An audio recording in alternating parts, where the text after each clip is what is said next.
मजूरी जाते, गाँव गाँव भीख मांगते, कोई देत कोई दूरी आवत, गांव में भीख मांगते। हाँ हाँ, हमारे तुम्हारे घर बना ऐसे जाते हैं दीदी, चावल आटा मांग के लाते, बच्चे खाती, कुछ नहीं, हमारा कोई नहीं सुनता है दीदी।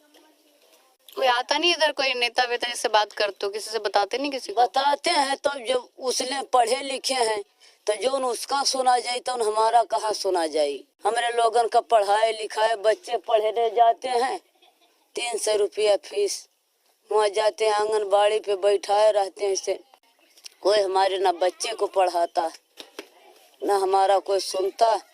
कब सुनते हैं कि जब वोट पड़ने का होता है। और जो बाभन ठाकुर है तो कब भैया तू भर ले, गल्ला भरिए। किस चीज का गल्ला? गेहूँ चावल जो डिपो में मिलता है। हाँ। यही, और हमारे लोगन भरने लगते, हट हट मांगता है, तुम मांगने जो तू गंधाता है, तू भी गंधाता है। हाँ। ये कहते हैं, किसके करे डकैती मार दे तो दे दे गल्ला। बच्चे के जियाने के लिए कुछ तो कुछ करना पड़ता है।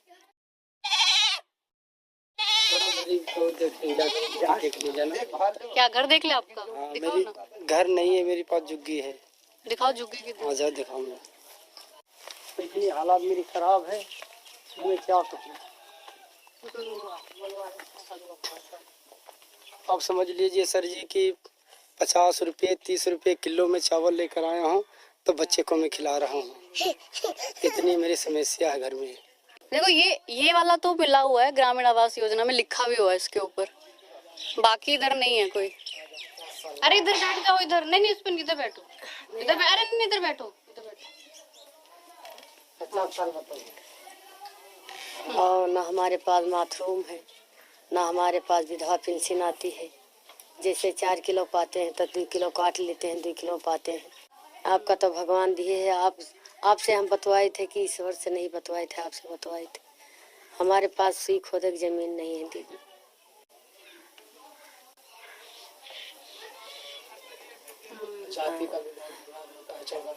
जाति का विवाद होता है?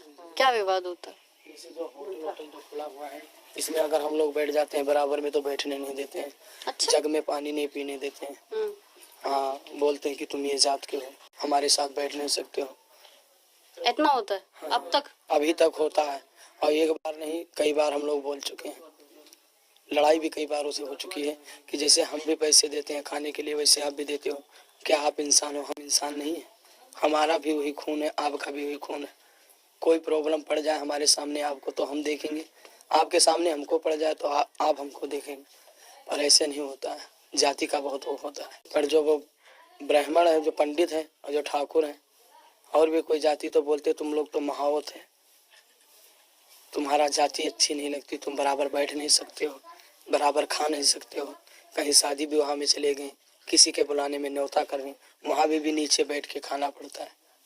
तो जब जाति ही खराब है तो जाति के पास वोट ना मांगने हो, उनसे वोट क्यों लेते हो? जात सही बात है, जब जाति खराब है तो वोट मत मांगने हो। वोट मत मांगने हो। जब आपको जाति से नफरत है, उनके जात से नफरत है, तो क्या पता हम आपके सामने मरने लगे, आप ना उठाओ हमको, ना बचाओ, तो केवल वोटे लेने आओगे। ना बाथरूम बना हुआ है, ना पेंशन आता है, और जो राशन मिलता है वो भी भरपूर नहीं मिलता है।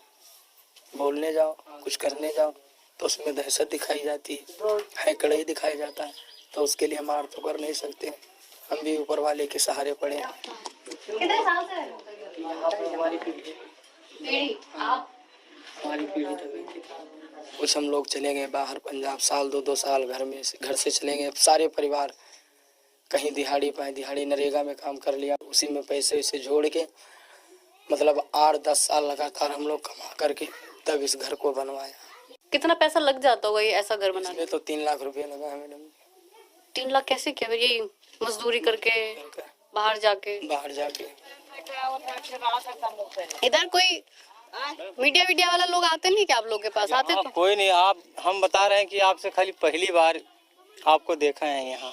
जैसे मंदिर में जाएंगे तो कोई व्यवस्था बना के रखेंगे, तो अगर हम यहाँ बैठेंगे तो वहाँ बैठेंगे, इतनी दूर का फासला वो लोग कर देते हैं। बाकी बराबरी में नहीं वो मिलता है हम लोग को सम्मान, कि जब बराबर में बैठा के हमको वो मान सम्मान मिले जैसे एक दूसरे को मिलता है। जैसे ऊंची जात को हम शूद्र हैं तो हरिजन शूद्र हैं, हम लोग को वो नजर में देखते हैं कि ये कुछ लायक नहीं है, समाज लायक है नहीं है, ये गंद चीज है, गंदगी वाले इंसान है, ऐसा वो लोग एहसास करते हैं अपने मन में जी।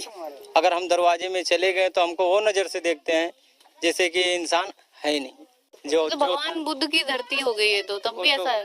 वो तो हमारे बाबा भीमराव अम्बेडकर का जो इतना एहसान हुआ जी, जो संविधान लागू किए तो कुछ तो बर्पाव हो गया जी। जो आज सामने से अगर निकल जाते हैं तो बोल नहीं पाते हैं, लेकिन उतना वो बोलते हैं। बाकी शूद्र में है, ये कोरी भी आते हैं, चमार भी आते हैं, पासी भी आते हैं, ये लोग के थोड़ा बहुत है, लेकिन ये भी अपने दरवाजे में हम लोग को समझते हैं कि ये बहुत गिरा है। वो लोग भी ऐसा समझते हैं? हाँ, ऐसा वो भी समझते हैं कि ये भी गिरा है, ये कोई लायक के नहीं है। जो पासी हैं, चमार हैं, हाँ, ये भी सुन रहे, ये भी कहते हैं कि ये भी कोई लायक के नहीं है। इनको भी अगर ये न्योता, अगर हम लोग को यहाँ न्योता देने कोई नहीं आता है। बहू बेटी का अगर कोई शादी होता है या और कुछ होता है तो हम लोग को नहीं बुलवाते हम लोग। संविधान लागू है, सब बातें हैं, कानून है, सब कुछ है, फिर भी तो ये सब जब छुआछूत होता है ये तो तुमको बुरा नहीं लगता है? फिर बहुत बुरा लगता है। तो क्या करें हम, बुरा बहुत लगता है, लेकिन क्या करें हम। मन को साफ कर लेते हैं, मन को धीर कर लेते हैं, कंट्रोल करते हैं गुस्सा, चले आते हैं भैया तुम ही बड़े रहो, हम ही छोड़ रहे हैं, बस ऐसी। अगर आप अचार खाने के शौकीन हैं लेकिन मार्केट में मिलने वाले केमिकल, प्रिजर्वेटिव और नमक से भरपूर अचार, अगर हम उनसे भिड़ेंगे, अगर ये चीज़ का गुस्सा करके उनसे अगर भिड़ भी गए तो हमारी कोई सुनवाई नहीं होती, ना थाने में हो, ना कोई कचहरी में हो, ना कोर्ट कचहरी, कोई चीज़ की सुनवाई नहीं है।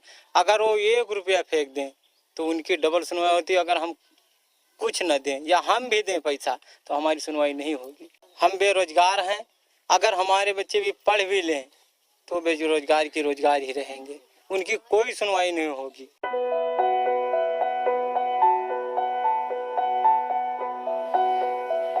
ये गिलौला ब्लॉक में एक प्राथमिक स्कूल है। आप जैसे देख पा रहे हैं कि इधर बिल्डिंग भी है, हम अंदर गए तो अंदर टीचर भी हैं, बच्चे नहीं आ रहे हैं। चाहे सरकार बहुत सारे अभियान भी चला रही है कि बच्चों को कैसे स्कूल में एनरोल किया जाए, लेकिन वो बच्चे अभी आपको वहां पर बहुत ही कम नजर आ रहे हैं। स्कूल कितनी दूर है? 1.5 किलोमीटर। तो 1.5 किलोमीटर पैदल चल के जाना पड़ेगा। कुछ और साधन नहीं है क्या जाने के लिए? लकड़ी का पुल है।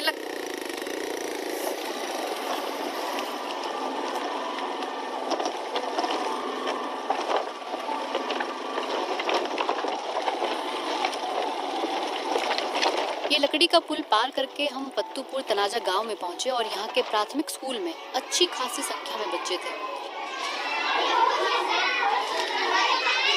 ऐसा इसलिए कि प्रधान जी, यहाँ के प्रधान अध्यापक ने बताया कि उनके प्रयासों की वजह से उन्हें सरकार की ओर से पुरस्कृत भी किया गया है। लेकिन इसी गांव के उच्च प्राथमिक स्कूल में जब हम गए तो वहाँ बच्चे नदारद थे, बल्कि 2 क्लासरूम्स पर तो ताला लटका हुआ था। अकेले टीचर है यहाँ पे। आप अकेले टीचर हैं? तो 3 क्लास आप अकेले कैसे पढ़ाएंगे? अब वो मैडम क्या करें, जब विभाग की यही जो है। सरकारी स्कूलों में बच्चे कम क्यों है? नहीं जाते बच्चे, खाली पड़े आपके स्कूल, बिल्डिंग आ गई है, स्कूल खाली पड़े, बताइए क्यों है? पढ़ाई होती नहीं मैम, तो क्या जाए ना, टाइम से शिक्षक आते हैं ना पढ़ाते हैं, तो कहाँ। मैंने देखा है शिक्षक भी है, बच्चे नहीं आ रहे। अब कुछ कमी तो है ही है, जैसे वहाँ उस लेवल की शिक्षा होती नहीं। जैसे अभी बगल में स्कूल है, अभी लिटिल फ्लावर है, आप जाएंगे वहाँ तो वहाँ सीट नहीं है, नाम नहीं लिखा जा रहा है। कितने फीस कितनी है महीने की? जबकि फीस वहाँ होगी लगभग 4,000 रुपए होगी। 4,000 रुपए फीस है एक प्राइवेट स्कूल की। बिल्कुल यही बगल में है।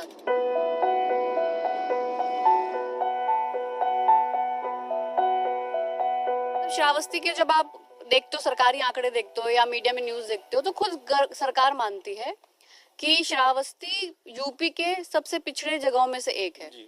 क्यों है पिछड़ा? मतलब मैं अगर देख भी रही हूँ चीजें, तो आपको क्या लगता है क्यों पिछड़ा रह गया है? इसमें शिक्षा का जो प्रचार प्रसार है वो बिल्कुल नहीं है, और वो इसलिए नहीं है कि जो शैक्षिक संस्थान हैं उसमें चाहिए वो चीज नहीं है। जैसे यहाँ पर जो सरकारी टीचर हैं, तो वहाँ एक प्रतिस्पर्धा चलती है कि फलाने नहीं पढ़ाते हैं, क्या ज़रूरत है, हम भी अपना ऐसे समय काट लेंगे। और यही होता है। हमारे तो सामने, घर के सामने स्कूल है, हम तो देख रहे हैं। ना रेलवे है, ना रोडवेज का भी डिपो है, कोई भी संसाधन। एयरपोर्ट तो है, एयरपोर्ट है तो गरीब जनता एयरपोर्ट हवाई जहाज से कहाँ उड़ पाएगी भाई। कोई चीज उद्योग लगाया जाएगा तब तो आदमी कुछ करेगा। यहाँ पे कुछ है नहीं, ना कोई उद्योग है, ना कोई धंधा है।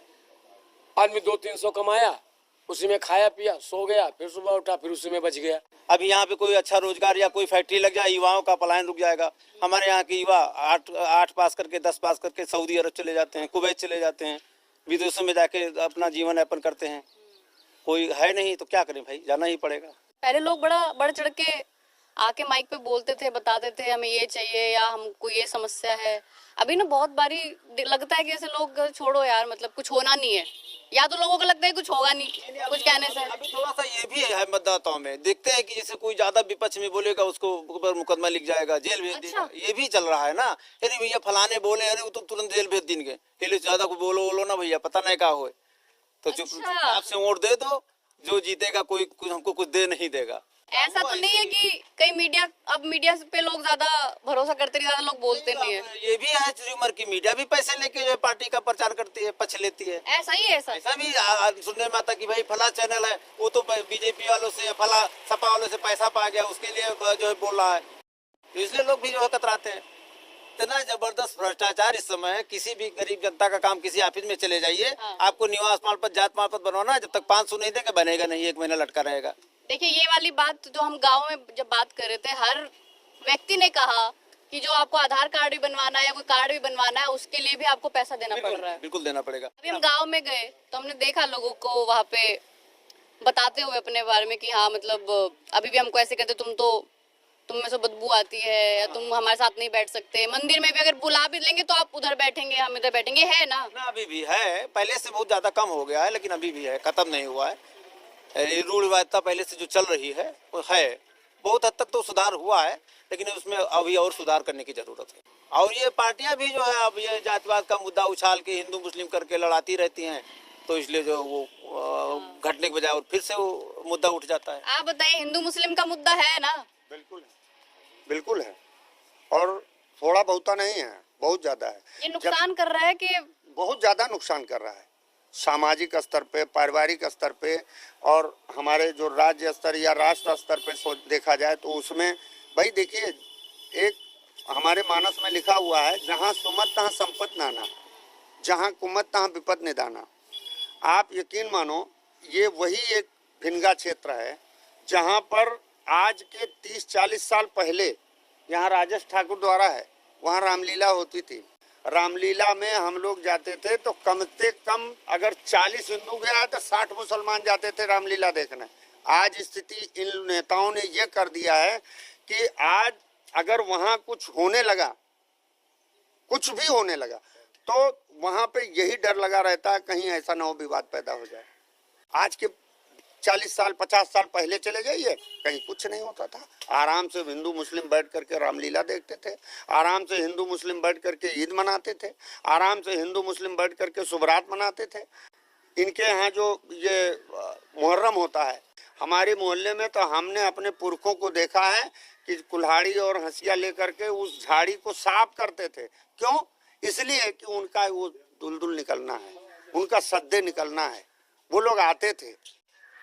आज उस बीज को, उस दोष को इतना ज्यादा प्रत्यारोपित कर दिया गया है कि हम इनके त्योहार में जाना उचित नहीं समझते हैं, और ये हमारे त्योहार में आना उचित नहीं समझते हैं। आपका नाम बताओ? अरविंद मिश्रा है मेरा नाम। आपका नाम बताओ? विष्णु अस्थाना। तो विष्णु अस्थाना जो अरविंद मिश्रा जी ने, दरअसल दोनों अधिवक्ता हैं, लेकिन आज पूरा जनता के अधिवक्ता का रोल इन्होंने निभाया है। भले ही लोग अलग अलग पार्टियों को सपोर्ट करते हैं, लेकिन जहां भी असल समस्या पर बात हुई, लोग नेताओं के भविष्य की नहीं, अपने बच्चों के भविष्य पर बात करते हैं। कतार में सबसे पीछे खड़ा व्यक्ति भी मेहनत